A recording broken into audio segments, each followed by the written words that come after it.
Fear is undoubtedly the best way to control people.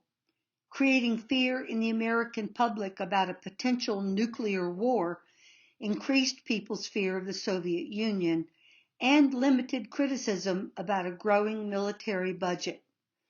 On the other hand, too much fear about nuclear holocaust and people would demand peace initiatives instead of more missiles and bombs.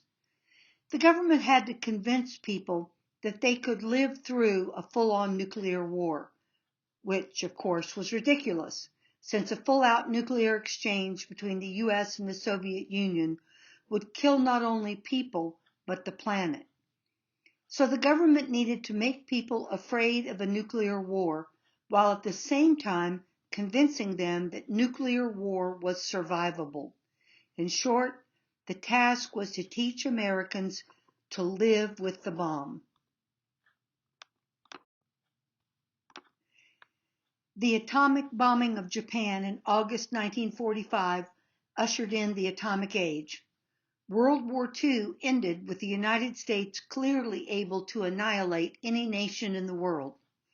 That didn't last long, however, as the Soviet Union tested its first A-bomb in August 1949, ending the United States nuclear monopoly.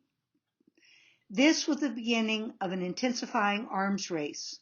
Both nations successfully tested the much more powerful thermonuclear or hydrogen bomb in 1952 and continuously developed more and more sophisticated delivery systems, including intercontinental ballistic missiles or ICBMs. Each development increased the destructive capacity and the fear of a nuclear war.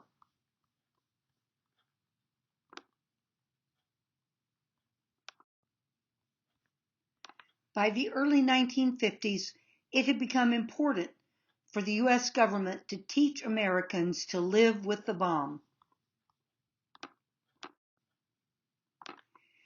In 1951, the Federal Civil Defense Administration was created as an independent agency. The agency immediately began an intensive effort to prepare citizens for a possible nuclear war.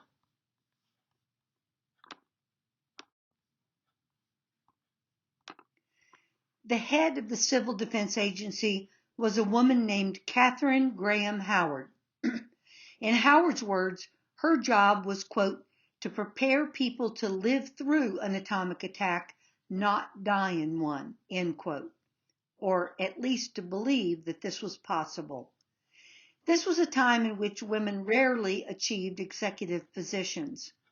One has to wonder whether putting a woman's face on civil defense wasn't meant to engender confidence, as women were seen as caregivers.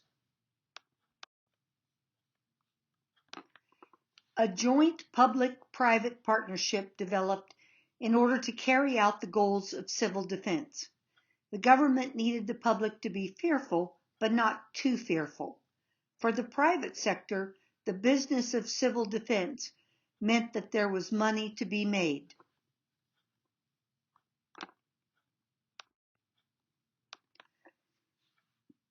The federal government created a broad public education campaign that included educational films shown in schools and on television.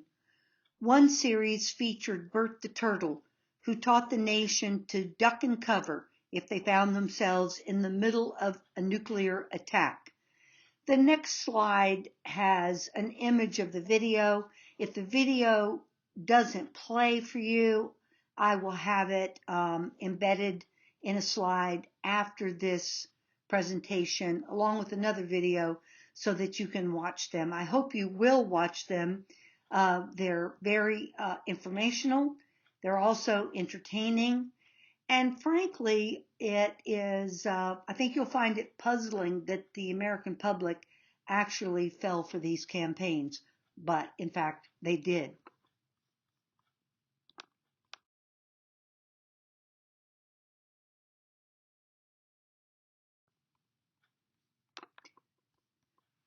The Civil Defense Administration also introduced the public to civil defense drills. Sirens were installed on top of fire stations all over the country. People were given shelter assignments and provided with evacuation routes based on where they lived and worked. Shelter and evacuation drills were held between 1954 and 1961. You've probably heard the stories of children hiding under their desks in their classrooms like the ones in this picture. All of these measures were designed to give citizens the belief that they could survive a nuclear attack. I grew up in West Texas and was in elementary school during the drill years. We hid under our desks in classrooms filled with glass windows during every bomb drill. No one took it seriously. Tornado drills, however, were a very different thing. I don't know whether the bomb drills weren't taken seriously because school authorities thought they would never be needed, or because they knew it would be pointless to try and shelter in a nuclear attack.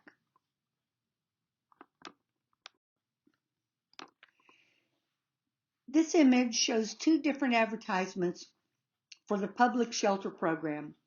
You can see the items that were supposed to provision the shelters.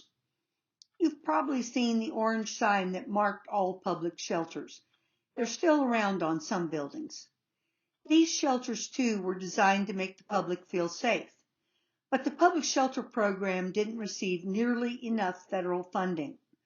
They didn't contain enough food and water to support a group of people through the months it would take for it to be safe to leave the shelter.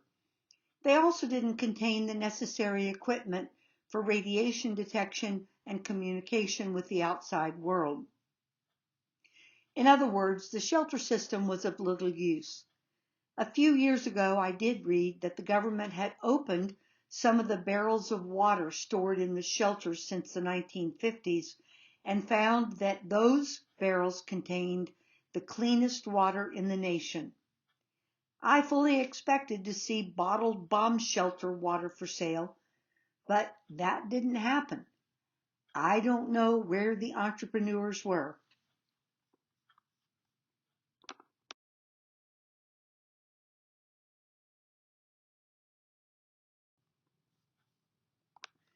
From the mid to the late 1950s, there was also a push among private contractors to encourage Americans to build private bomb shelters.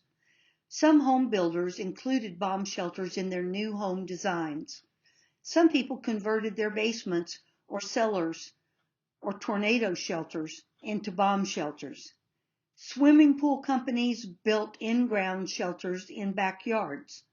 But private shelters were expensive to build and maintain, and most Americans simply could not afford them. The building of private shelters never really took root.